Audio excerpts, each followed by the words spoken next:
We're rounding up this August of big news and random folklore by visiting the topic of folklore and geography or the natural world as a whole. And we'll read and talk about how Kere-Nyaga or Mount Kenya was made based on an account from Facing Mount Kenya, the tribal life of Gikuyu by the late and great Jomo Kenyatta. Hello, friends, and welcome to the Mythological Africans podcast, where we read and talk about stories from African mythology and folklore. I am your host, Helen Nde.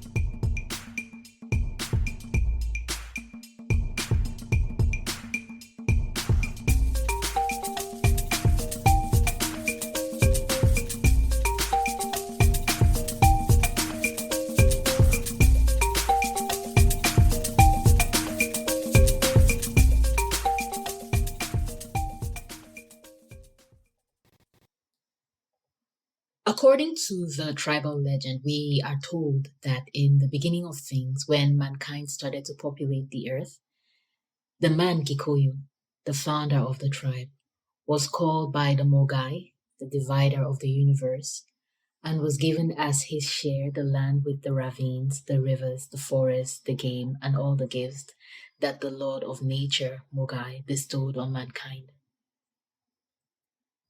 At the same time, Mogai made a big mountain which he called Kere-Nyaga, or Mount Kenya, as his resting place when on inspection and as a sign of his wonders.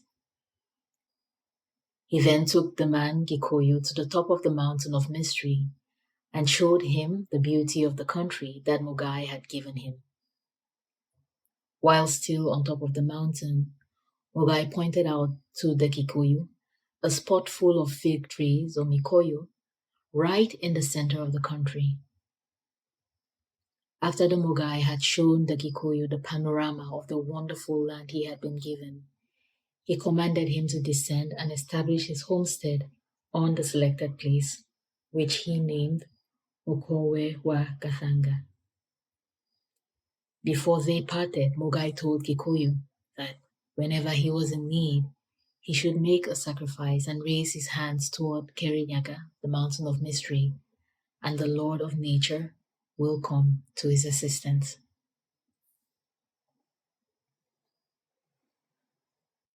The book we just read from is Facing Mount Kenya, The Tribal Life of Gikuyu by the late and great Jomo Kenyatta, as we mentioned in the introduction.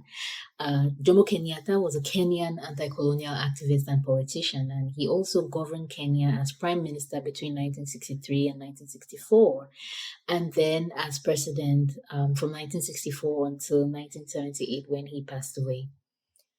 By writing this book, he joins numerous other African politicians, diplomats, and statesmen, including Joseph Brahim Said of Chad, Boubou Hama of Niger, Frédéric Fernand Guéma of Burkina Faso, Bernard Benlin Dadier of Ivory Coast, the great Czech Anta Diop, Leopold Sédar Senghor, and Birago Diop of Senegal, and Nelson Mandela of South Africa. And they all wrote extensively about their countries. They collected folklore and mythology and documented ethnographic accounts, essentially creating archives which they perhaps hoped would feed the imaginations of subsequent generations, and these accounts certainly do.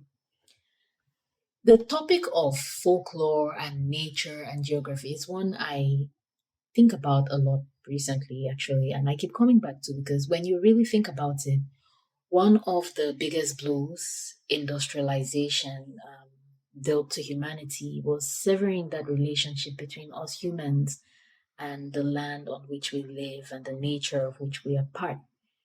And when you read mythology and folklore, you get a sense of what has been lost since we turned away from these old stories to rely more and more on science and commerce to shape our relationship to the land on which we live. It's as if a crucial sense of connection is lost with the passage of time. We start to see ourselves less and less as part of the whole of this planet and sort of like a separate entity.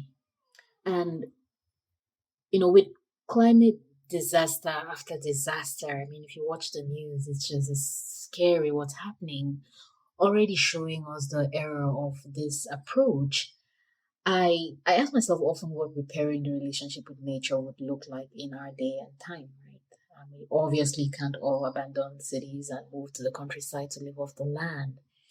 But I think we, and especially we as Africans, should revisit, revise, and then infuse and this awareness of our kinship with the natural world into the ideologies and other apparatus through which we make sense of our lives. And one of the hallmarks of traditional African beliefs was the idea that the nature, trees, and the land and animals all had spirits, and this is common to indigenous peoples around the world and came with implications for better or worse.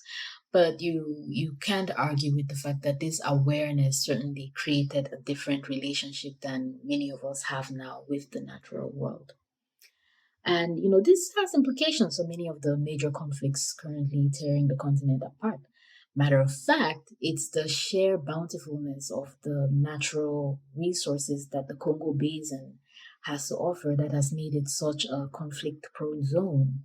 And one cannot talk about the situation in Sudan or Eastern Africa, Ethiopia, Somalia, Niger, Burkina Faso, and any other Sahelian African country really, without factoring in the ravage of desertification against whose backdrop the whole tragedy is unfolding. And, I don't think that systems of taboos and prohibitions which play more to fear will really prevent people in our day and age from violating the relationship that we can have with nature. But I do think that an approach based on generating wonder and love and pride and science backed understanding might work.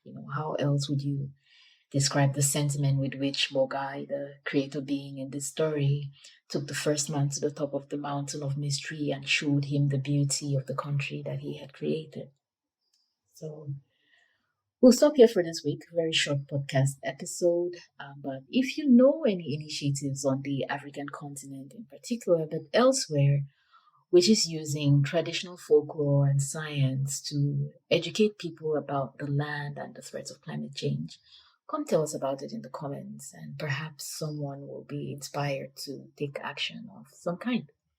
All right, folks, thank you for listening, and we will see you next month, next week. Yeah, it's already September. Wow, crazy, right? All right, talk to you then.